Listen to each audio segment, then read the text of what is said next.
ہم وہی کہیں گے جو ہمارا دین ہم کو بتاتا ہے. عمل کرو تو تمہارا بھلا ہے، نہیں کوئی عمل کرے تو نقصان ہمارا نہیں ہے اسی کا. نحمده ونصلي ونسلم على رسوله الكريم اما بعد فاعوذ بالله من الشيطان الرجيم بسم الله الرحمن الرحيم.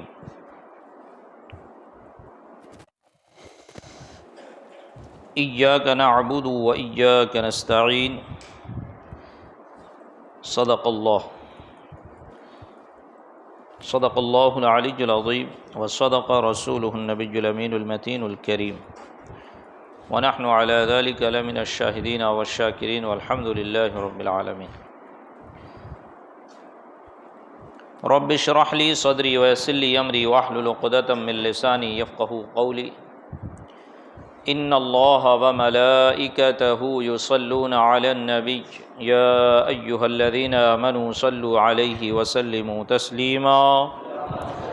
اللهم صل على سيدنا ومولانا محمد معدن الجود والكرم وآله وبارك وسلم.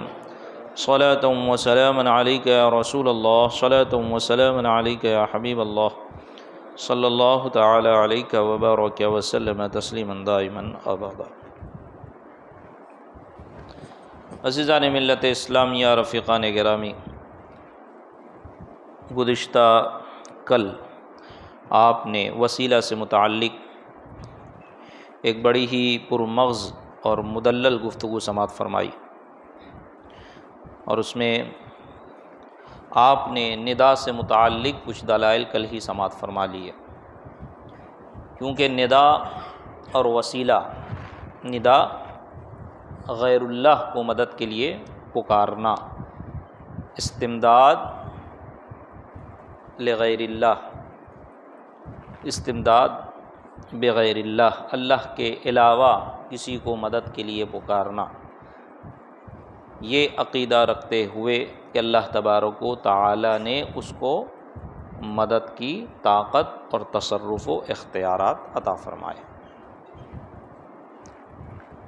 یہ دونوں لازم ملزوم ہے. وسیلہ بھی، یعنی یہ سمجھ لے کہ یہ دونوں ایک سکے کے دو پہلو ہے،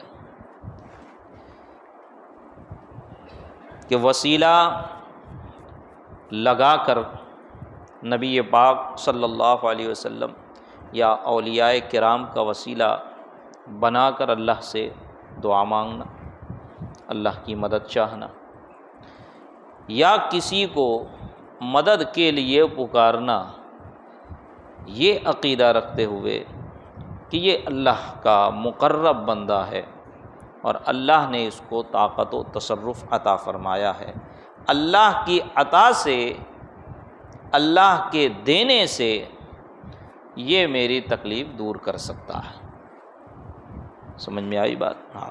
تو کل آپ نے حدیث میں سنا کہ خود نبی پاک صلی اللہ علیہ وسلم نے صحابی، نابینا صحابی کو تعلیم دی، اور اس میں لفظ تھا یا محمد صلی اللہ علیہ وسلم. اللفظ یا محمد یہ خود بتا رہا ہے کہ یا محمد اور یا رسول اللہ یہ دونوں ایک ہی معنی میں. یا محمد صلی اللہ علیہ وسلم یہ نبی پاک کا علم ہے، اور یا رسول اللہ، اللہ کے رسول، یہ آپ کی صفت. اور رسول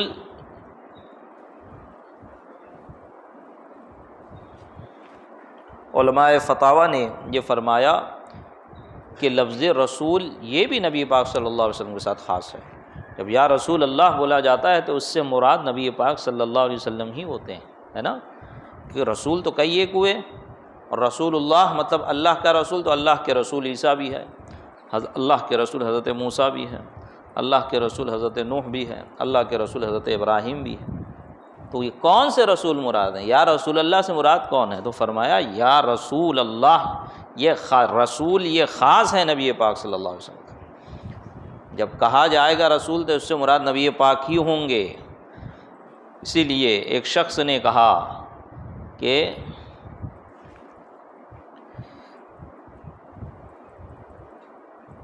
اس نے کوئی جملہ کہا، مجھے وہ جملہ ذہن میں نہیں آ رہا ہے، عربی میں، اور اس میں اس نے رسول کا ذکر کیا. غالباً مارنے کی بات کی یا ایذا پہنچانے کی بات کی، اسی طرح کی کوئی بات کی، اور اس میں لفظ رسول کا ذکر کہ رسول کو میں مارتا ہوں یا رسول ایذا پہنچاتا ہے معاذ اللہ، اس طرح کر کے جب اس پر حکم لگایا اور اس کا حکم واضح کیا تو اس نے کہا نہیں نہیں، میں رسول سے مراد تو بچھو لے رہا تھا کہ وہ بھی اللہ کا بھیجا ہوا ہے، اللہ نے پیدا کیا اس کو، تو فرمایا نہیں، یہ تعویل تمہاری نہیں چلے گی، یہ تمہاری مراد نہیں چلے گی، یہاں لفظ رسول خاص ہے رسول کے ساتھ، اسی لیے جس کا نام غلام رسول ہو اس کو رسول کہہ کے نہ پکارا جائے، جس کا نام عبد الرحمن ہو اس کو رحمان کہہ کے نہ پکارا جائے، جس کا نام عبد الستار ہو اس کو ستار کہہ کے نہ پکارا جائے، جس کا نام عبد القدوس ہو اس کو قدوس کہہ کے نہ پکارا جائے۔ سمجھ میں آ رہی بات؟ ہاں، کیوں؟ کیونکہ یہ اسماء ذاتیہ ہے جو اللہ تعالیٰ کے ساتھ خاص ہیں، اور آپ فقہ کی کتاب میں اٹھا کے پڑھ لو تو حرام سے نیچے کچھ نہیں ملے گا، کسی کا نام عبد الرحمن ہے اس کو رحمان کہنا بولے حرام، کسی کا نام غلام رسول ہے اس کو رسول کہنا کہا حرام۔ سمجھ میں آئی بات؟ اس لیے پورا نام کہا جائے غلام رسول، یا اگر ان کا کوئی اور صفت سے یا ان کی کسی طرح سے ان کا کوئی اور عرفی نام ہو، کوئی معروف بھی ہو، خان صاحب ہو، انصاری صاحب ہو، پٹیل صاحب ہو، ہے نا، یا کچھ منا پپو کر کے نام ہو جاتا ہے تو اس سے پکاریں، لیکن اس سے اجتناب کریں۔ ہاں، تو یا رسول اللہ اور یا محمد صلی اللہ علیہ وسلم دونوں مدد کی، یا مدد کے لیے ہی پکارا جاتا ہے، اور یا ہی پہ سارا جھگڑا ہے نا، سارا جھگڑا یا کا تو ہی ہے، اور نبی پاک صلی اللہ علیہ وسلم خود سکھا رہے ہیں اپنے صحابی کو۔ اب یہاں پر یہ بھی نہیں کہہ سکتے کہ وہ نبی پاک صلی اللہ علیہ وسلم کے زمانے میں صحابہ پکارا کرتے تھے، تو ٹھیک ہے چلو صحابہ پکارا کرتے تھے، یہ تو نبی پاک دعا مانگنے کا طریقہ سکھا رہے ہیں، تو کون سی ایسی دعا ہے کہ جو نبی پاک کے زمانے میں حلال تھی، جائز تھی، آپ کے زمانے کے بعد ناجائز ہو گئی؟ اور چلو اگر یہی بات ہے تمہاری تو پھر دیکھیں حضرت عثمان بن حنیف جن سے یہ روایت ہے، دوسری جگہ انہی سے روایت آپ نے سماعت فرمائی کہ نبی پاک صلی اللہ علیہ وسلم کے وصال فرمانے کے بعد حضرت عثمان غنی کے زمانے میں ایک صحابی یا تابعی کو، اگر تابعی بھی ہے تو اجلہ تابعی میں سے ہے نا، جس کو سکھا رہے ہیں وہ یا تو صحابی ہوگا، صحابی نہیں تو اجلہ تابعی میں سے ہوگا، کیونکہ حضرت امیر المؤمنین حضرت عثمان غنی کے زمانے میں جب وہ مسلمان شخص ہے تو یہ کنفرم ہے کہ وہ تابعی ہے تو اجلہ تابعی کرام میں سے ہوگا، کہ بڑے بڑے صحابہ کرام سے ان کی ملاقات ہو رہی ہے، ان کا دیدار ہو رہا ہے اور ان کا قرب پا رہے ہیں، ان سے سیکھ رہے ہیں، احادیث سماعت کر رہے ہیں، تو اجلہ تابعی کرام میں ان کا شمار ہوگا، ان کو یہ سکھا رہے ہیں دعا، اور وہ دعا نبی پاک صلی اللہ علیہ وسلم کے وصال کے بعد، تو وصال کے بعد بھی یا محمد پکارنا ثابت ہوا نہ، یا رسول اللہ پکارنا ثابت ہوا نہ، یہ شرک کیسے ہو جائے گا؟ یہ کیسے شرک ہو سکتا ہے؟ کیا معاذ اللہ نبی پاک شرک کی تعلیم دے رہے ہیں؟ کیا معاذ اللہ صحابی شرک کی تعلیم دے رہے ہیں؟ اگر اتنی ہی بات سمجھ میں آ جائے تو محسوس ہو جائے کہ لوگوں کو کہ مسلمانوں کو ایک طرف سے مشرک گردانا جا رہا ہے۔ لوگ کہتے ہیں کہ بریلوی اعلیٰ حضرت والے یہ رضوی لوگ سب کو کافر بناتے ہیں۔ ارے بھیا ذرا پیچھے جاؤ، ذرا 100 150 سال 200 سال پیچھے جاؤ تو پتہ چلے گا پورے بر صغیر کے مسلمانوں کو کافر بنا دیا تھا ایک کتاب نے، اور اس نے یہی دلیل بنائی کہ آج سارے جتنے مسلمان ہیں یہاں پہ سب کافر مشرک ہے۔ کیوں؟ کیونکہ غیر اللہ کو پکارتے ہیں۔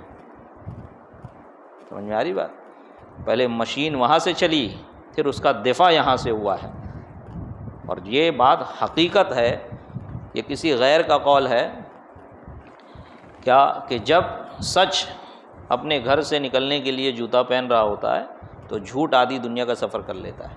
اور آپ دیکھو جتنی باطل طاقتیں ہیں، جتنے بھی اسلام کے خلاف قوتیں ہیں، چاہے وہ ظاہری طور پر اپنے آپ کو مسلمان کہتے ہو یا بظاہر کفار و مشرکین ہو، وہ بڑی جلدی ہی پنپ جاتے ہیں اور بڑی جلدی ان کی ایک جماعت تیار ہو جاتی ہے۔ اس کی ایک موٹی مثال دیتا ہوں میں، موٹی مثال۔ نبی پاک صلی اللہ علیہ وسلم نے اعلان نبوت کیا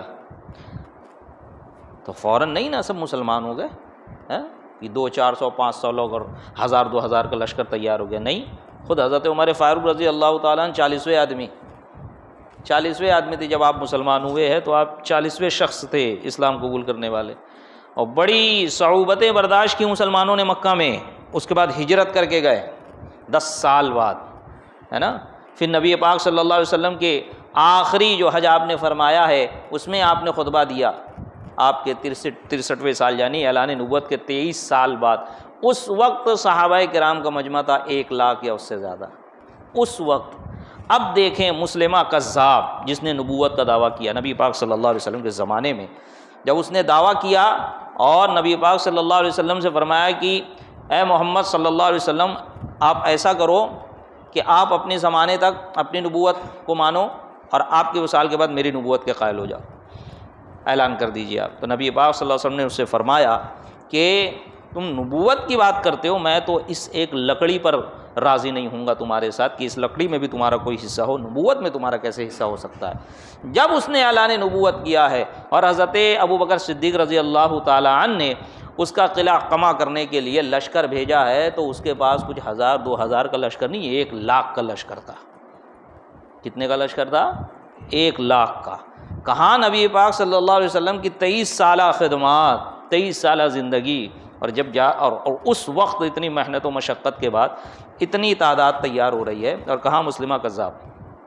اس نے اعلان کیا ہے جو لوگ اس کے متبعین ہوتے جا رہے ہیں، اس کے ہاتھ پر ایمان لاتے جا رہے ہیں، اس کی نبوت کے قائل ہو رہے ہیں، لوگ گمراہ مرتد ہو رہے ہیں، اور پورا 1 لاکھ کا لشکر بھی تیار ہو گیا. تو تعداد سے کبھی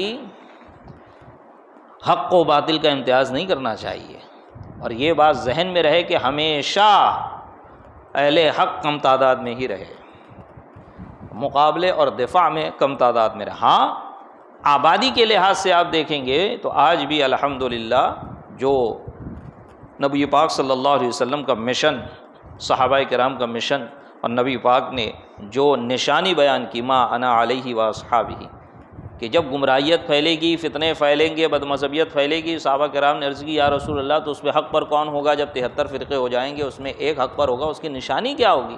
آپ نے فرمایا ما انا علیہ و اصحابی، جو میرے اور میرے صحابہ کے راستے پر ہوگا. سمجھ میں آئی بات؟ اور یہاں سے دیکھے ثابت کہ وسیلہ پکڑنا بھی صحابہ کا کام، ندا دینا بھی صحابہ سے ثابت، اور محبوبان خدا کا وسیلہ پکڑنا، ان کو مددگار سمجھنا، یہ بھی صحابہ کرام کی اقوال اور ان کے اعمال سے ثابت ہوا کہ نہیں ہوا.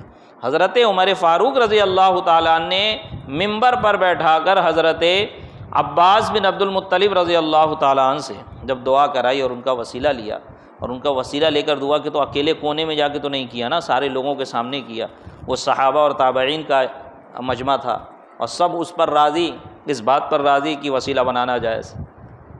تو کس طرح یہ لوگ اپنی جہالت کا اظہار کرتے ہیں اور کہتے ہیں کہ جو وسیلہ پکڑتا ہے معاذ اللہ وہ شرک کرتا ہے، یہ قبر پجوا ہے، یہ لوگ قبر کی عبادت کرتے ہیں، قبر کو سجدہ کرتے ہیں. حالانکہ ایک بھی ایسی عبارت ہمارے علماء کی کتاب سے نہیں دکھا سکتے جہاں پر یہ لکھا ہو یا اس کی اجازت بھی دی ہو کہ بھائی قبر کو سجدہ کرنا جائز.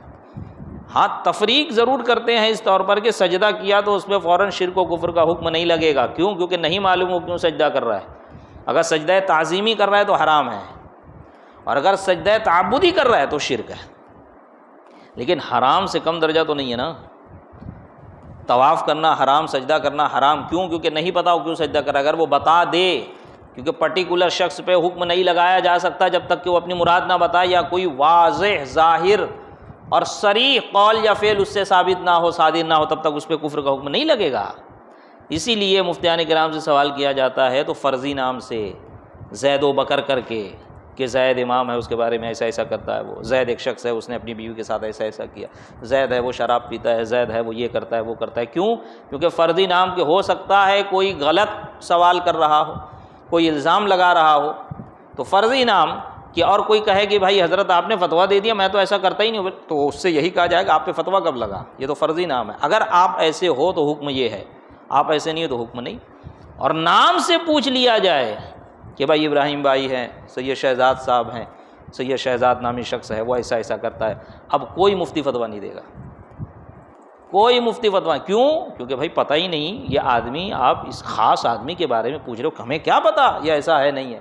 پہلے تحقیق کی جائے گی، اور جب تحقیق کی جاتی ہے تو معلوم پڑتا ہے اکثر و بیشتر، ہم نے خود بیٹھ کے 95% مسائل ایسے ہی دیکھے کہ جب تحقیق کی جاتی ہے تو یا تو حسد نکلتا ہے، جھگڑا نکلتا ہے، بغض نکلتا ہے، اکثر ائمہ کے ساتھ ایسا معاملہ پیش آتا ہے، اور وہ مفتی بھی جواب نہیں دے گا، اور پھر اس مفتی کے پاس آپ لے کے آؤ گے اگر، اچھا ٹھیک حضرت میں سوال بدل دیتا ہوں، زید ہے جو اپنے آپ کو ایسا ایسا کہتا ہے، نمازی بھی ہے، اب وہ وہی سوال ہے بس نام بدل گیا، پہلے علم تھا اس کا، اب فرضی نام آ گیا، اب اس کا پہلا اصلی نام تھا اب فرضی نام آ گیا، اسی مفتی کے پاس آیا تو ہم نے یہی دیکھا کہ مفتیان کرام اب بھی فتویٰ نہیں دیتے، کہتے جاؤ کسی اور کے پاس، کیونکہ ان کے سامنے معاملہ کھل گیا کہ یہ معاملہ کسی ایک خاص شخص کا ہے۔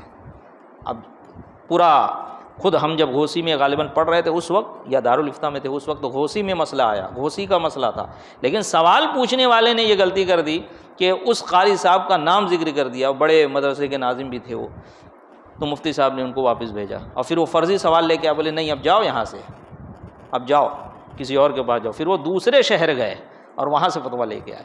اتنا احتیاط ہے، اور یہاں پر یہ لکھ دیا صراط مستقیم میں اسماعیل دہلوی نے کہ جو محمد، جس کا نام محمد اور علی ہے، وہ کسی چیز کا مالک و مختار نہیں، معاذ اللہ ثم معاذ اللہ، کوئی کسی پیر، کسی نبی، ولی، جن، پری یا دیوی دیوتا کو اگر وہ یہ مانے کہ اس کو یہ طاقت ہے اپنے سے، یا اللہ نے اس کو یہ طاقت دی ہے، تب بھی وہ کفر و شرک ہے، معاذ اللہ ثم معاذ اللہ، یعنی کہ ان کے یہاں اللہ کے پاس بھی اتنی قدرت نہیں ہے کہ وہ اپنے بندوں کو طاقت دے سکے۔ یہ وہ کتاب تھی جس نے ہندوستان، غیر منقسم ہندوستان میں جب بولتا ہوں تو سمجھتے ہو نا، یہ اکھنڈ بھارت جس کو یہ لوگ کہتے ہیں، الحمدللہ اس پہ اورنگزیب علیہ الرحمہ نے حکومت کی، اور اس اکھنڈ بھارت کو اورنگزیب علیہ الرحمہ نے تیار کیا۔ یہ غیر منقسم ہندوستان جس میں کچھ بھوٹان بھی آتا ہے، کچھ افغانستان بھی آتا ہے، بنگلہ دیش بھی آتا ہے، پاکستان بھی آتا ہے، اتنا بڑا رقبہ، اس میں تمام لوگوں کو مشرک گردان دیا گیا۔ اب یہ اعلیٰ حضرت کی ولادت بھی نہیں ہوئی تھی، اور اس وقت کے علماء کرام بالخصوص علامہ فضل حق خیر آبادی اور آپ کے کچھ ساتھی، آپ کے کچھ شاگرد اور آپ کے ہم عصر علماء نے اس کا رد و ابطال کیا ہے پھر، اور اس کا جم کے رد کیا، اس سے مناظرہ کیا اور اس پر کفر کا فتویٰ لگایا، اور اعلیٰ حضرت نے اس کی کتاب سے 70 کفر ذکر کیے کہ 70 اس کی کتاب میں 70 کفر ہے۔ ہاں یہ الگ بات ہے کہ اعلیٰ حضرت نے اسماعیل دہلوی پہ کفر کا فتویٰ نہیں لگایا، کیونکہ کفر کا فتویٰ آپ نے اسی لیے نہیں لگایا کہ اس کی توبہ مشہور ہو گئی تھی، کہ اس نے توبہ کر لی ہے، اور اعلیٰ حضرت کے وصال کے بعد یہ کنفرم ہو گیا کہ اسماعیل دہلوی نے توبہ نہیں کی تھی، تو آپ کے بعد حضور مفتی اعظم ہند وغیرہ نے اس پر کفر کا فتویٰ لگایا۔ سمجھ میں آئی بات؟ ہاں، کوئی اعتراض کرے تو یہ جواب ذہن میں رکھنا۔ اور یہ ایک چیز ہوتی ہے کفر لزومی، کفر التزامی، کہ جملہ تو کفریہ ہے لیکن جس کے طرف یہ منسوب کیا جا رہا، ابھی میں نے وہی ساری چیزیں سمجھائی کہ اس پر حکم لگے گا کہ نہیں لگے گا، جب تک کنفرم نہیں ہو جائے گا۔ اگر 100 میں سے 99 شکیں کفر کی طرف جا رہی ہے اور ایک تاویل ایمان کی طرف جا رہی ہے، اور سامنے والا مسلمان ہے، تو اس جملے کو ایمان ثابت کرنے کی کوشش کی جائے گی جب تک کہ وہ اپنی مراد ظاہر نہ کرے۔ اب تو اسماعیل دہلوی اعلیٰ حضرت کے زمانے ہی میں نہیں تھا، تو اعلیٰ حضرت کیسے کنفرم کرتے اس سے کہ بھائی تم نے کہا تھا کہ نہیں کہا تھا؟ اور رہے اشرف علی تھانوی وغیرہ تو سب اعلیٰ حضرت کے زمانے کے، تو کئی خط آپ نے لکھا کہ رجوع کرو اپنے قول سے، جو کفریات تم نے بکے ہیں اس سے رجوع کرو اور توبہ کرو۔ جب وہ لوگ نہیں مانے تو کئی سال بعد جا کے آپ نے ان پر کفر کا حکم لگایا، اور یہ فتاوی رضیہ میں اور رسائل موجود ہے۔ سمجھ میں آئی بات؟ ہاں، تو پروپیگنڈا جو کیا جاتا ہے نا، یہ پروپیگنڈا جو ہے بہت اٹھا ایک زمانے تک، جب فتاوی رضویہ منظر عام پر آ گئی تو ان لوگوں کا منہ خام بند ہو گیا۔ لیکن ہماری جاہل عوام عموماً جاہل ہوتی ہے، کیونکہ ان کا تعلق نہیں نا یہ سب چیزوں سے، ان کا کام ہے وہ اپنا کام کرے، اپنا کام دیکھے، نماز روزہ کرے، مسائل پوچھے، علماء سے چلے جائے، اور ایک زمانے تک ایسے ہی ہوتا ہے۔ لیکن اب غیر مقلدیت ذہنیت بڑھتی جا رہی ہے، لوگوں کو کے اندر دلچسپی بڑھتی جا رہی ہے، لوگ یہ سمجھ رہے ہیں بھائی جب ہم سائنس پڑھ سکتے ہیں، جب ہم کئی سال کا یونیورسٹی اور کالج میں کورس کر سکتے ہیں، بڑی بڑی باتیں ہم سمجھ رہے ہیں، انجینئر بن رہے ہیں، فزکس پڑھ رہے ہیں، میتھ پڑھ رہے ہیں، تو ہم قرآن حدیث کیوں نہیں سمجھ سکتے؟ اللہ تعالیٰ تو فرما رہے وَلَقَدْ يَسَّرْنَا الْقُرْآنَ لِلذِّكْرِ فَهَلْ مِن مُدَّكِرٍ، ہم نے قرآن کو آسان کیا، کون ہے اس کو یاد کرنے والا؟ رہے تو بھائی یاد کرنا آسان ہے، بوڑھا بھی یاد کر لے رہا ہے، یہ بچہ بھی یاد کر لے، یہ قرآن کا معجزہ ہے، یاد کرنے کی بات ہے یہاں پہ کہ قرآن کو آسان کیا گیا ہے، کون ہے یاد کرنے والا، آؤ یاد کرو۔ یہی وجہ ہے کہ دنیا میں سب سے زیادہ جو کتاب پڑھی جاتی ہے قرآن پڑھی جاتی ہے، اور جاہل سے جاہل مسلمان کے گھر میں چلے جائیں تو اس کو کم سے کم سورہ فاتحہ تو یاد رہے گی، اور سورہ فاتحہ بالفرض مان لے، الا اگر بالفرض بفرض محال اس کو سورہ فاتحہ نہ بھی یاد ہو تو بسم اللہ تو یاد ہوگی۔ جتنا بڑا جاہل آدمی ہو کم سے کم اتنا تو ہوتا ہے نا۔ تو یہ قرآن کا اعجاز ہے، یہ قرآن کی خاصیت ہے۔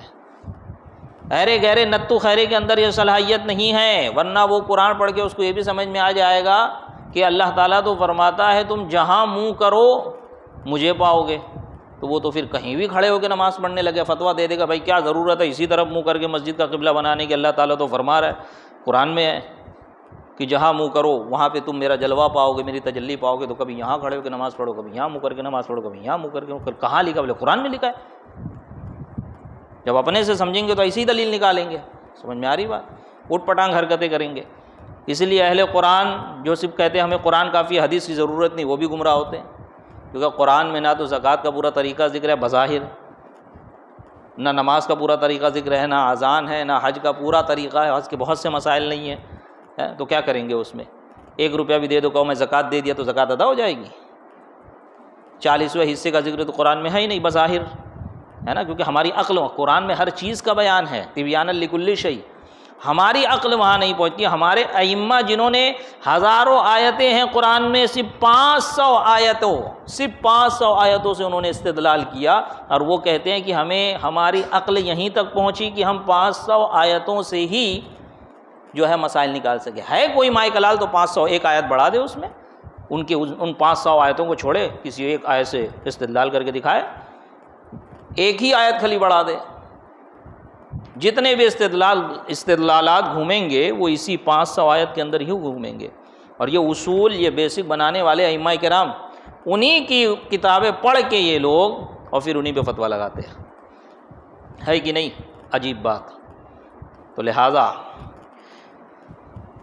کسی کے بات میں آنے سے پہلے قرآن و حدیث سے صحیح مسئلہ سمجھے، اور اس کا سمجھنے کا آسان طریقہ ہے کہ مسلمان، سنی صحیح العقیدہ مسلمان اپنے علماء سے رابطہ قائم رکھے۔ اب آئے یہاں پر سماعت فرمائے، کیونکہ کل کی گفتگو میں اچھی خاصی سمجھ لیجئے، اس میں اس کے دلائل ذکر ہو گئے، اور یہ مختصر سے یہاں پہ انہوں نے مزید ذکر کر دیا، ندا کو الگ سے ذکر کر کے، مینشن کر کے۔ کیا دور و نزدیک سے محبوبان خدا کو ندا کرنا یعنی آواز دینا، بالخصوص یا رسول اللہ کہنا جائز ہے؟ اس میں سب آ گیا، یا رسول اللہ، یا غوث اعظم، یا خواجہ غریب نواز، یا اعلیٰ حضرت، یا پیر و مرشد ہم پکارتے ہیں، یہ فوراً شرک کا فتویٰ لگاتے ہیں، فوراً شرک ہے۔ اب دیکھو یہاں پہ ایک بات میں آپ کو بتاؤں، کیونکہ عوام میں ساری باتیں نہیں بتائی جاتی، لیکن عوام کا ذہن صاف کرنے کے لیے، عوام کو سمجھانے کے لیے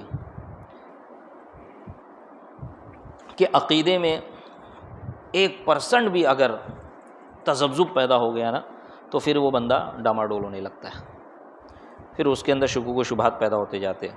بولے کچھ تو ہوگا، ایسے ہی تھوڑی سب بول رہے ہیں، کچھ تو ہوگا، ان لوگ قرآن، وہ بھی تو قرآن و حدیث کا حوالہ دیتے ہیں، کچھ تو بات صحیح ہوگی۔ جو میں نے پرٹیکولر شخص کا کہا نا، کسی ایک دیوبندی شخص کو لایا جائے اور اس کا نام لکھ کے پوچھا جائے، سمجھے؟ ہاں، اگر لفظ دیوبندی ذکر کر دیں گے نا تو اس پہ حکم لگ جائے گا، کیونکہ دیوبندی ایک جماعت ہے، وہابی ایک جماعت ہے، اس کا ایک مخصوص عقیدہ ہے، لیکن مفتی پھر بھی یہی لکھے گا کہ اگر اس کا یہ عقیدہ ہے تو وہ کافر ہے، اگر یہ عقیدہ نہیں ہے تو وہ کافر نہیں۔ اب یہاں پر 3 قسم مفتی اختر حسین علیمی نے بہت اچھے انداز میں بیان کی کہ عام طور پر آج ہمارے زمانے میں ان وہابی اور دیابنا کی 3 قسمیں پائی جاتی ہے۔ ایک تو وہ ان کے علماء جنہوں نے کفر کیا، وہ کافر۔ دوسرے وہ علماء اور خواص جو ان کی کفریہ عبارت پر آگاہ، اس کو سمجھتے بھی ہیں، اسے ایمان جانتے ہیں، وہ بھی کافر۔ بولے تیسرے وہ کہ ان کے ان عقیدے کے بارے میں نہیں معلوم، اور واقعی میں نہیں معلوم۔ آج آپ کو میں بتاؤں ایک بات، اب ہمارے پاس ایسے بھی سوالات آتے ہیں، ہمارے سنی بھائی جو دیوبندی ہو گئے، جو وہابی ہو گئے، وہ کہتے ہیں کہ حضرت ہمیں وہ عبارتیں دکھا دو جو آپ کہہ رہے ہیں۔ بولے اتنی گندی عبارت ہو ہی نہیں سکتی، اللہ اور رسول کے شان میں ایسی ایسی گستاخیاں ہم مان ہی نہیں سکتے کوئی کرے گا. اگر آپ دکھا دو تو ہم واپس سے بریلوی ہو جائیں گے، کیونکہ ان کو معلوم ہی نہیں ہے یہ سب بات. کیوں نہیں آپ اپنے اسٹیج سے اپنے عقیدے بیان کرتے؟ ہم جیسے اعلیٰ حضرت حضور مفتی اعظم حضور صدر الشریعہ کا ذکر کرتے ہیں تو ہمیں کہتے ہیں یہ اللہ کو چھوڑ کے بندوں کا بیان کرتے ہیں. تو ٹھیک ہے، کبھی تم بھی تو اپنے بزرگوں کا بیان کر دو نا، ان کی کتابیں پڑھ کے سنا دو. کون سا بہت ساری کتابیں تمہارے بزرگوں نے لکھی، 2-3 کتاب 4 کتاب بس، اس سے زیادہ نہیں لکھی. اس زمانے میں جتنا کام اعلیٰ حضرت نے کیا اس زمانے سے لے کے، بلکہ آپ سے 200 سال 300 سال پہلے سے لے کے اب تک کسی نے اتنا کام نہیں کیا. صرف فتاوی رضویہ 33 جلد میں ہے، ایک جلد منیمم 800-900 صفحہ، منیمم 800-900 صفحہ. تو ہم جتنا ذکر کرتے ہیں اس طرح کا بھی تم بھی ذکر کر دو. کیا کیا لکھا ہے؟ صرف یہ گمراہ کرتے ہیں لوگوں کو کہ یہ غیر اللہ کو پکار، اور کیا خاکہ کیا بناتے ہیں لوگوں کے سامنے، کیا پیش کرتے ہیں. بالخصوص ہمارے نوجوان کالج کے پڑھنے والے بچے، ان کے سامنے جب پیش کریں گے، دیکھو وہ ہندوؤں کو دیکھو، ہندو کیا بولتے ہیں، ایشور ہے، لیکن یہ جو چھوٹے چھوٹے سب ہیں یہ ایشور کا اوتار ہیں، ہم ان کی عبادت کرتے ہیں تو ایشور خوش ہوگا. یہی سارا کام بریلوی کرتے ہیں کہ یہ لوگ غوث پاک کی عبادت کرتے ہیں، خواجہ غریب نواز کی عبادت کرتے ہیں، نبی پاک کی عبادت کرتے ہیں، ان کو پوجتے ہیں تاکہ اللہ تعالیٰ خوش ہو جائے. بتاؤ کوئی عقیدہ ہے ہمارا معاذ اللہ ایسا؟ کبھی کسی مسلمان سنی صحیح العقیدہ مسلمان کے گھر میں ہمارے بزرگوں نے، ہمارے بزرگوں سے مراد ہمارے دادا دادی باپ داداؤں نے کبھی یہ سکھایا کہ غوث اعظم خدا ہے یا غوث اعظم معاذ اللہ خدا تعالیٰ کی خدا ہونے میں شریک ہے؟ کیا ہم غوث اعظم کو پکارتے تو خدا سمجھ کے پکارتے ہیں؟ اس طرح ذہن سے کھیلا جاتا ہے. یہ قبر کو پوجتے ہیں. پوجنے کا کیا مطلب؟ کون ہے یہاں پہ ایک سنی بتائے وہ جا کے قبر کو پوجتا ہو؟ اسی لیے ہم کہتے ہیں کہ پہلے شرک کی تعریف کرو. شرک کس کو کہتے ہیں؟ یہ آج تک یہ شرک کی نہیں تعریف کر پائے. اب بتاؤں ایک بات، یہ پاکستان کا بڑا وہ اہل حدیث کا مانا جانا عالم ہے، غالباً اس کا نام عمر فاروق ہے. اس نے ممبر پہ بیٹھ کے کہا ہے کہ بریلوی کافر مشرک نہیں ہے. ایک زمانے تک جو قوم ہمیں کافر مشرک کہہ رہی تھی، آج وہی کہہ رہا ہے کہ بریلوی کافر مشرک نہیں ہے. تو پوچھنے والے نے نیچے سے پوچھا حضرت جو شرک بولے، وہ شرک جو ہے یہ شرک فی شرع ہے، اور یہ جو ہے یہ مشرک توحیدی مشرک ہے، لا الہ الا اللہ پڑھنے والے مشرک ہے. ایسا شرک تو نبی پاک کے زمانے میں بھی تھا، صحابہ میں بھی تھا، معاذ اللہ ثم معاذ اللہ. اور خود کہہ رہا ہے کہ یہ تعریف، یہ ڈیفینیشن 15ویں صدی میں بنائی گئی ہے. جو لوگ قرآن و حدیث سے دلیل ڈھونڈتے ہیں اور ہم کچھ کرے، جلوس نکالے، میلاد نکالے تو پوچھتے ہیں کہ نبی پاک کے زمانے میں تھا کہ نہیں تھا. آج خود وہ لوگ 15ویں صدی میں ایک نئی ڈیفینیشن تیار کر رہے ہیں، نئی تعریف تیار کر رہے ہیں جس کا پیچھے والوں سے کوئی تعلق نہیں ہے. سمجھ میں آ رہی بات؟ جس کا پیچھے جتنے 1400 سالہ تاریخ ہے، 1400 سالہ جو تسلسل ہے، اس سے ذرہ برابر کوئی اس کا تعلق نہیں ہے. کیا کہہ رہے ہیں کہ ہم نے 15ویں صدی میں یہ تعریف ڈیفینیشن تیار کی ہے. یہ شرک ہم مشرک کہتے ہیں، لیکن اس معنی میں نہیں کہتے ہیں جیسے کافر مشرک ہے، جیسے ہندو مشرک ہے، جیسے عیسائی مشرک ہے. یہ مسلمان مشرک ہے.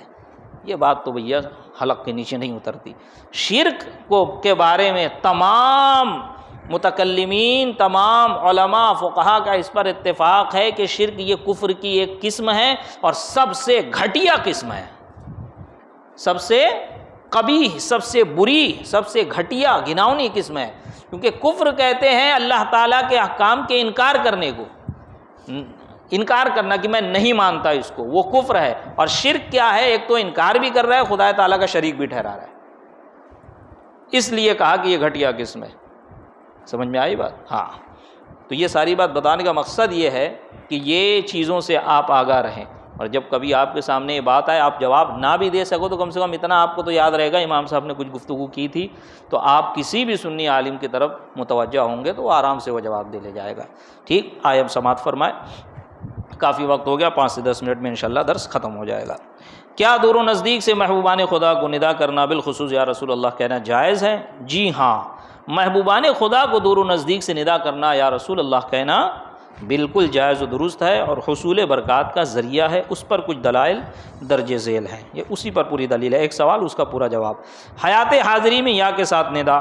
یہ دیکھیں صحیح مسلم میں حضرت برا رضی اللہ تعالیٰ عنہ کی روایت ہے کہ جب حضور صلی اللہ علیہ وسلم ہجرت فرما کر مدینہ پاک میں داخل ہوئے، ہجرت فرما کر مدینہ میں داخل ہو رہے ہیں نا، اس وقت بچیوں نے دب پر پڑھا تھا طلع البدر علینا، اور کل میں نے ایک بات کی تھی، پھر دوہرا دوں کہ بہت سے نئے چہرے دکھ رہے ہیں، کہ حضرت آدم علیہ السلام کے زمانے سے لے کر قیامت تک جو شرک ہے وہ شرک ہی رہے گا۔ ایسا نہیں ہے کہ نبی پاک صلی اللہ علیہ وسلم کے زمانے سے پہلے بت کی پوجا جائز تھی، آپ کے زمانے میں حرام ہو گئی، شرک ہو گئی، نہ، جو شرک اس زمانے میں تھا وہ شرک آج تک ہے، آگے بھی رہے گا۔ اگر یہ شرک ہوتا ندا دینا تو نبی پاک فوراً منع کر دینا، کوئی یہ نہ کہے کہ نہیں وہ نئے نئے ہجرت کر کے آئے تھے، ابھی مدینہ پہنچے تھے تو اس لیے منع نہیں کیا، نہیں، جو شرک ہے وہ شرک ہے۔ نبی پاک نے بیعت رضوان میں مدینہ والوں سے بیعت لی تھی نا، ہجرت سے پہلے ہی، قرآن میں اس کا ذکر ہے، تو یہی تو بیعت لیا تھا، شرک نہ کرنا، شرک نہ کرنا۔ شرک کیا ہے تو بتایا کہ شرک کیا چیز ہے، اللہ کے علاوہ اللہ کی ذات و صفات میں کسی کو شریک ٹھہرانا، یہ شرک ہے۔ اب اگر کوئی نبی پاک صلی اللہ علیہ وسلم کے سامنے شرک کرے گا تو آپ نہیں روکیں گے؟ تو نبی نہیں روکے گا تو پھر کون روکے گا؟ تو سنیں، جب مدینہ پاک میں داخل ہوئے تو عورتیں اور مرد چھتوں پر چڑھ گئے، بچے اور غلام گلی کوچوں میں متفرق ہو گئے، نعرہ لگاتے پھرتے تھے، یا محمد یا رسول اللہ، یا محمد یا رسول اللہ، یا محمد یا رسول اللہ۔ صحیح بخاری میں ہے، جس کا ترجمہ یہ ہے کہ حضرت عبداللہ رضی اللہ تعالیٰ عنہ فرماتے ہیں، جب ہم نبی کریم صلی اللہ علیہ وسلم کے پیچھے نماز ادا کرتے تھے تو قعدہ میں کہتے تھے، کس میں؟ قعدہ میں، جو قاعدے میں بیٹھتے ہیں نا دوسرے اور چوتھی رکعت میں، اور مغرب میں اور وتر میں تیسری رکعت میں بھی، ہم کہتے تھے حضرت جبرائیل و میکائیل پر سلام ہو، فلاں اور فلاں پر سلام ہو، یعنی یہ عربی لفظ تھے، کہتے تھے کہ قلنا السلام علی جبرائیل و میکائیل السلام علی فلاں و فلاں، اس طرح کے جملے کہتے تھے قاعدہ میں۔ تو نماز کے بعد رسول اللہ صلی اللہ علیہ وسلم ہماری طرف متوجہ ہوئے اور ارشاد فرمایا، بے شک اللہ ہی سلام ہے، جب تم میں کوئی نماز پڑھے تو اس طرح کہے، التحیات للہ والصلوات والطیبات والسلام علیک ایھا النبی ورحمۃ اللہ وبرکاتہ السلام علینا وعلی عباد اللہ الصالحین۔ جب تم اس طرح کہو گے تو تمہارا سلام زمین و آسمان میں موجود اللہ کے ہر نیک بندے کو پہنچ جائے گا۔ پھر کہو، اشہد ان لا الہ الا اللہ واشہد ان محمدا عبدہ ورسولہ۔ یہ التحیات سب کو یاد ہے نا؟ کیا دیوبندی، کیا وہابی، کیا غیر مقلد، کیا شیعہ، سب پڑھتے ہیں اس کو اپنی نمازوں میں۔ اب اس میں ذکر کیا ہے دیکھیں، یہ سب سے بڑی دلیل ہے ندائے یا رسول اللہ پہ، سب سے بڑی دلیل۔ اگر کوئی کہے کہ نبی پاک صلی اللہ علیہ وسلم کے زمانے میں یا رسول اللہ کہہ کر پکارنا جائز تھا، لیکن آپ کے زمانے کے بعد جائز نہیں، شرک ہے، تو آپ کا زمانہ بظاہر ان کے قول کے مطابق وہ کہتے ہیں کہ نبی پاک کا زمانہ نہیں ہے، ہم تو کہتے ہیں قیامت تک نبی پاک کا ہی زمانہ ہے نا، کیونکہ نبی پاک جب سارا زمانہ آپ ہی کا ہے، اور یہ بھی نبی پاک کا زمانہ ہے، اس لیے کہ ہم بھی ان کی امتی کہتے ہیں۔ ہم کہتے ہیں اپنے آپ کو کیا کہتے ہیں؟ حضرت موسیٰ کی امت تھوڑی کہتے ہیں، حضرت عیسیٰ کی امت تھوڑی کہتے ہیں، ہم تو کہتے ہیں نبی پاک صلی اللہ علیہ وسلم کی امتی ہیں، ان کا زمانہ ہے تبھی تو ہم ان کی امتی ہیں۔ بظاہری حیات میں نبی پاک صلی اللہ علیہ وسلم کو صحابہ پکارا کرتے تھے، آپ کے وصال ظاہری کے بعد پکارنا ناجائز، حالانکہ اس پہ ان کے پاس کوئی دلیل نہیں ہے۔ اور روزانہ نماز میں، 5 وقتہ نماز میں آپ دیکھیں 20 بار یہ پڑھتے ہیں التحیات، اور اس میں کہتے ہیں السلام علیکہ۔ علیکہ کا مطلب کیا ہوتا ہے؟ تم پر سلامتی ہو، سامنے والے کی، مخاطب سے بات ہو۔ السلام علیہ نہیں ہے، السلام علیہ نہیں ہے، السلام علیہ اپنے اوپر کہا جاتا ہے، یہ متکلم کا صیغہ، متکلم کی ضمیر، السلام علیہ غائب کی ضمیر، ہم غائب نہیں، ہم سامنے والے جو مخاطب ہوتا ہے، جیسے ہم کہتے ہیں سامنے والے کو السلام علیکم، مطلب تم پر سلامتی ہو جو ہمارے سامنے ہے نا۔ اور جب ہم سلام کسی کوئی بھیجتا ہے کہ ٹھیک ہے کسی کو فلاں جگہ جانا، اپنے والد صاحب کو سلام عرض کر دینا، تو والد صاحب سے کہتے ہیں ابو فلاں فلاں دوست نے آپ کو سلام کہا، تو کیا جواب دیتے ہیں؟ السلام علیکہ وعلیہ السلام، کہ تم پر بھی سلامتی ہو اور اس پر بھی سلامتی ہو جس نے سلام کہا ہے۔ تو علیکہ کی ضمیر جو ہے یہ سامنے والے مخاطب کے لیے ہے۔ اب تم کہہ رہے ہو کہ زمانہ میں، نبی پاک کے زمانے میں یا رسول اللہ پکارنا جائز تھا، اب جائز نہیں ہے، تو روز نماز میں کیا پکار رہے ہو؟ السلام علیکہ ایھا النبی۔ سمجھ میں آ رہی بات؟ السلام علیکہ ایھا النبی، السلام علیکہ ایھا، یہ مخاطب کا صیغہ، اور علیکہ قریب کے لیے کہا جاتا ہے۔ سمجھ میں آ رہی بات؟ ہاں، اور قریب کے لیے کہا جاتا ہے نبی پاک صلی اللہ علیہ وسلم، تو جیسے آپ کہہ رہے ہیں کہ نبی پاک مدینے میں ہے، کیونکہ ان کا یہ عقیدہ، بعض دیابنا کا یہ عقیدہ ہے، ان میں 2 گروپ ہے، حیاتی مماتی، کہ ایک گروہ مانتا ہے کہ نبی پاک صلی اللہ علیہ وسلم اپنی قبر میں باحیات ہے، اور دوسرا مانتا ہے کہ نہیں آپ کا انتقال ہو گیا، آپ کے بدن میں روح نہیں ہے۔ اور ہم مانتے ہیں کہ نبی پاک صلی اللہ علیہ وسلم اور تمام انبیاء اپنی قبروں میں ایسے ہی زندہ اور باحیات ہیں جیسے کہ دنیاوی زندگی تھی، یعنی حسی زندگی اللہ نے ان کو عطا کی ہے۔ تو اب دیکھیں نبی پاک مدینہ میں بظاہر تمہارے قول کے مطابق، اور تو ہندوستان میں بیٹھ کے کہہ رہے ہیں السلام علیکہ ایھا النبی۔ اگر تو نماز میں السلام علیکہ ایھا النبی کہے تیری نماز ہو جائے اور شرک نہ ہو، اگر سنی مسلمان صلاۃ و سلام پڑھ لے السلام یا نبی سلام علیکہ یا رسول سلام علیکہ، تو کیسے شرک اور کفر ہو سکتا ہے؟ جو چیز نماز میں جائز وہی چیز نماز کے باہر بھی جائز۔ سورہ فاتحہ نماز میں پڑھ سکتے ہیں تو نماز کے باہر بھی سورہ فاتحہ پڑھ سکتے ہیں نا، اور باہر پڑھ سکتے ہیں تو نماز میں بھی پڑھ سکتے ہیں۔ اور نماز میں تم پڑھ رہے ہیں السلام علیکہ ایھا النبی، اے نبی آپ پر سلام ہو۔ جب نماز میں سلام بھیجا جا سکتا ہے تو نماز کے باہر کیوں نہیں بھیجا جا سکتا؟ یہ سب سے بڑی دلیل ہے اگر سمجھے۔ لیکن سمجھ کسے آتی ہے؟ سمجھ اسے آتی ہے جسے اللہ توفیق دے۔ اب اس حدیث سے فائدے کیا حاصل ہوئے؟ دیکھیں نبی کریم صلی اللہ علیہ وسلم نے خود اپنی بارگاہ میں ندا کر کے سلام کرنے کی تعلیم ارشاد فرمائی۔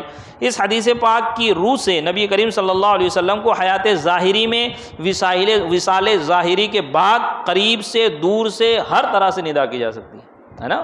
ہم دور بیٹھ کے ندا کر رہے ہیں نا، ہاں یہ ہمارا عقیدہ ہے، ہم دور ضرور ہیں لیکن ہم پکارتے ہیں تو نبی پاک صلی اللہ علیہ وسلم ہماری سنتے ہیں۔ السلام علیکہ ایھا النبی اور الصلاۃ والسلام علیکہ یا رسول اللہ خطاب کر کے حرف ندا کے ساتھ حضور کی بارگاہ میں سلام بھیجنے میں دونوں برابر ہے۔ جب پہلا درست ہے تو دوسرا بھی درست ہے۔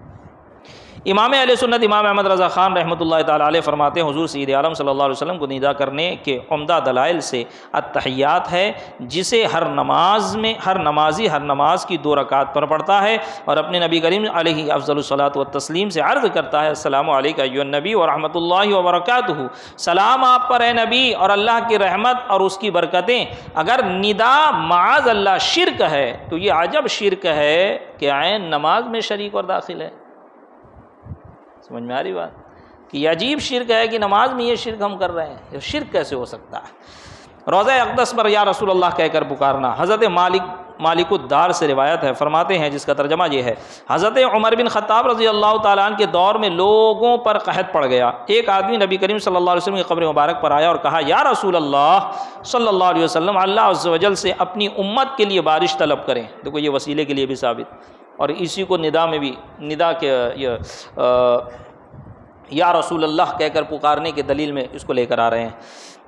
طلب کریں کہ یہ ہلاک ہو رہے ہیں، بارش طلب کریں یہ ہلاک ہو رہے ہیں۔ رسول اللہ صلی اللہ علیہ وسلم اس آدمی کے خواب میں تشریف لائے اور فرمایا عمر کو میرا سلام کہنا اور اسے خبر دینا کہ بارش ہوگی، اور یہ بھی کہنا کہ نرمی اختیار کرے۔ اس شخص نے حاضر ہو کر خبر دی تو حضرت عمر رضی اللہ تعالیٰ عنہ یہ سن کر روئے، پھر کہا اے میرے رب میں کوتاہی نہیں کرتا مگر اس چیز میں جس سے میں عاجز ہوں۔ تو اس سے بھی ثابت ہوا کہ نبی پاک صلی اللہ علیہ وسلم کے زمانے کے بعد بھی یا تو یہ صحابی ہیں یا تو تابعی ہیں، اور یا رسول اللہ کہہ کر انہوں نے ندا دی، پکاری۔ بیابان جنگل میں اکیلے مدد کے لیے پکارنا، یہ دیکھیں یہ نبی پاک صلی اللہ علیہ وسلم تعلیم دے رہے ہیں، یہ حدیث سنیں۔ ہو سکتا ہے آپ سب یا اکثر لوگ اس حدیث کو پہلی بار سن رہے ہوں۔ بیابان اور جنگل میں مدد کے لیے پکارنا۔ حضرت عتبہ بن غزوان رضی اللہ تعالیٰ عنہ سے روایت، نبی اکرم صلی اللہ علیہ وسلم نے ارشاد فرمایا اذا اضل احدکم شیئا او اراد احدکم عونا وهو بارض ليس بها انیس فلیقل یا عباد اللہ اغیثونی یا عباد اللہ اغیثونی فان للہ عبادا لا نراہم وقد جرب ذلك لا نراہم وقد جرب ذلك۔ جب تم میں سے کوئی شخص کسی چیز کو گم کر دے یا اسے مدد کی حاجت ہو اور وہ ایسی جگہ ہو جہاں کوئی ہمدم نہیں، تو اسے چاہیے یوں پکارے کہ اے اللہ کے بندوں میری مدد کرو، اے اللہ کے بندوں میری مدد کرو، اے اللہ کے بندوں میری مدد کرو، اے اللہ کے بندوں میری مدد کرو۔ کہ اللہ کے کچھ بندے ہیں جنہیں یہ نہیں دیکھتا وہ اس کی مدد کریں گے۔ آگے یہ کیا نام ہے راوی فرماتے ہیں قد جرب ذلک، یہ مجرب ہے، آزمودہ ہے، آزمایا ہوا ہے۔ آزمودہ سمجھتے ہیں نا، جب کوئی دوا نکلتی ہے تو ڈائریکٹ نہیں کمپنی سے بن کے آ جاتی، پہلے اس کا ٹیسٹ ہوتا ہے، چیک کیا جاتا ہے، جب وہ کیا نام ہے پاس ہو جاتی ہے تو اب اسے ریلیز کیا جاتا ہے اور لوگوں میں اسے بیچنے کا آرڈر دیا جاتا ہے، اسے کہتے ہیں مجرب، آزمودہ، کہ آزمایا ہوا ہے ٹھیک ہے یہ دوا۔ سمجھ میں آئی بات؟ ہاں، تو یہ عمل مجرب ہے، آزمایا ہوا ہے، اور اس کو المعجم الکبیر للطبرانی نے اپنی کتاب میں لکھا۔ تو اب ذرا بتائیں اس سے بڑی دلیل کیا ہے؟ جنگل میں بندہ گھوم جائے، اللہ تعالیٰ کو پکارنا چاہیے۔ نبی پاک کیا فرما رہے ہیں کہ پکارو یا عباد اللہ اغیثونی، کہ اللہ کے کچھ بندے ہیں جو تمہیں نظر نہیں آتے، جو تمہیں نظر نہیں آتے، اور وہ تمہاری مدد کریں گے۔ یہ حدیث کہیں ایک اور جگہ بھی ذکر ہے، اور جب مجرب ہے نا تو بعض بزرگوں سے بھی ذکر ہے جو جنگل میں یا بیابان میں وہ کھو گئے، انہوں نے پکارا یا عباد اللہ اغیثونی یا عباد اللہ اغیثونی، تو ظاہر ہوا چٹان پہ ایک شخص کھڑا ہے اور سفید کپڑے میں ملبوس ہے۔ جب اس شخص کو دیکھے تو اس کی طرف بڑھے، جب اس کی طرف بڑھے وہ تو راستہ پا لیے۔ سمجھ میں آئی بات؟ ہاں۔ اب آخری حدیث یہ امام بخاری نے اپنی کتاب الادب المفرد، جس کا حوالہ کل میں نے دیا تھا، یاد رکھو اس کو، خالی اتنا بھی یاد رکھو گے آپ، آخری حدیث بیان کر رہا ہوں کافی ہے۔